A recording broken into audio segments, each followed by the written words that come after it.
ગુરુ નથી એવું આપણા ઘેરાયા પણ નહીં કરવાનું. આપણા ઘેરાય એટલે આપણા જ ગુરુ છે એ ભાવ ન રાખો. આ તો આ ગોમ નાસી ના તો આ ગોમ નાસી ના તો આ નાક નાસી હોકી રહ્યા ગમે તે નાકના. પણ તમે સંતોના ભાવથી ને આપણા ઘરમાં પગલો કરાવો. આપણો પોતાનો ભાવ સારો હોવો જોઈએ. આ તો એક મહારાજના તો એક બેન જઈ એટલે બેન કે બાપુ હું મારા ઘેર આમંત્રણ તમને આપું તો પ્રસાદ લઈ આવો. એટલે હા બેટા આવો.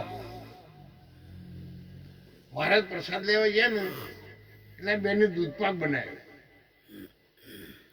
એટલે મહારાજ જે પાત્ર લઈ ગયા હતા ને એની અંદર હેઠ ગાળો નાખ્યો રેડ્યો. એટલે બેન કે મહારાજ હેઠ તો ગાળો છે અને દૂધપાક અમો રેડાતો છે.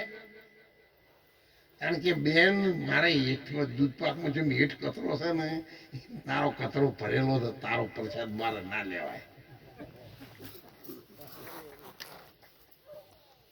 એટલે આપણામાં કચરો ભરેલો છે તો આપણે કહેતા નહીં અને બીજાના દોષ કાઢ કરીએ છીએ. આ મહારાજ આવું બોલ્યા ને આ મહારાજ આવું બોલ્યા, પણ એવું એ બોલ્યા છે ને તું ગાળે બોલથી નાખતા સારું છે. તું આખી વચવાને ચપ્પા દેતો નહીં અને સવારે તાર ઘરવાળીને દૂધની તપેલી હેઠી પાડી હોય તો કોરો ભજન આપવા દીધી. હું તો આજે નહીં બોલતા. કોઈ જાણો તમારે દૂધની તપેલી તમારા ઘરવાળાની સવારે હેઠી પાડી હોય તો તમે આમ એમને ગરદન ઉપર હાથ ફેર્યો બહુ સારું થયું હો. તમારા પગલે મારા ભગવાને ધોળા દાડે દૂધ ઢોળાયું આવું કીધું ના. અને એવો ભાવ જયારે આપણામાં પ્રગટ થાય ને એ ભાષા પ્રગટ થાય ભગવાનનો હોગવા તમારે જોવાની જરૂર નહીં. ભગવાન તમારા દરવાજા ખખડાવશે.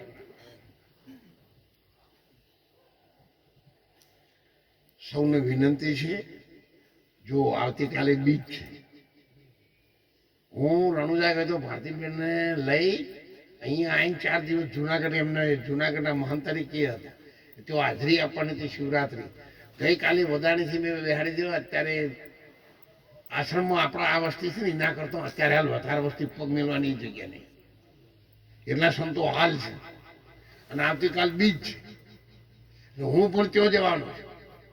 અથવા તો તો 1 રૂપિયો આપશો તો કાલ 100 સુધીમાં સંતોની પ્રસાદીમાં ત્યાં પહોંચી જશે. લાખાભાઈ કહું કે હું તમારું જો લાખાભાઈને તો એમના પરિવારના માટે 5,51,000 રૂપિયા રૂમ માટે બોલ્યા છે અને 2 લાખ રૂપિયા અઠવાડિયા પહેલા મને હમણાં આપી ગયા. એટલે આપણે આપવાના હોય તો બોલજો. ભલે કદાચ અત્યારે ન હોય તો અઠવાડિયે 15 દાડે મહિને 2 મહિને એને મોકલી આપજો. કોઈ 1 દાડે થવાનું નહીં. પણ આપણે જો એની અંદર કંઈ મદદ કરવાની હોય તો તમે કરજો. આ બધા મહાત્માઓને આશ્રમ બનાવો તો ત્યારે મેં ભેગા કરીને રજા લીધેલી. બધા એના આશીર્વાદ લીધા હતા. તમે મને કહો આ સમાજ મને કે કરે છે ને કે આપણા માટે કશું નહીં, આપણને કોઈ કહેવા દેતું નહીં અને આવું કોક કરો. પણ મેં કીધા ચાલુ કર્યા પછી ધર્મની ધજા ચડે નહીં તો સુધી બંધ નહીં થાય. અને સમાજને બરોબર ખખડાવો એટલે પછી કીધું મહારાજ લાખ ઉપાય થાય ને પણ આ સમાજનું એક લોહીનું ટેપવું છે ચોથી કોઈ દાડો પાછું ફોની કરશે નહીં. તેમ ત્યાં ચાલુ કરો કરી દીધું છે. હાલ 1,000 મોણા રહે એટલી વ્યવસ્થા કરી. પાકી બિલ્ડિંગ બનાવવાની હવે ચાલુ કરીએ છીએ. હવે સિઝન આવે છે જબરજસ્ત.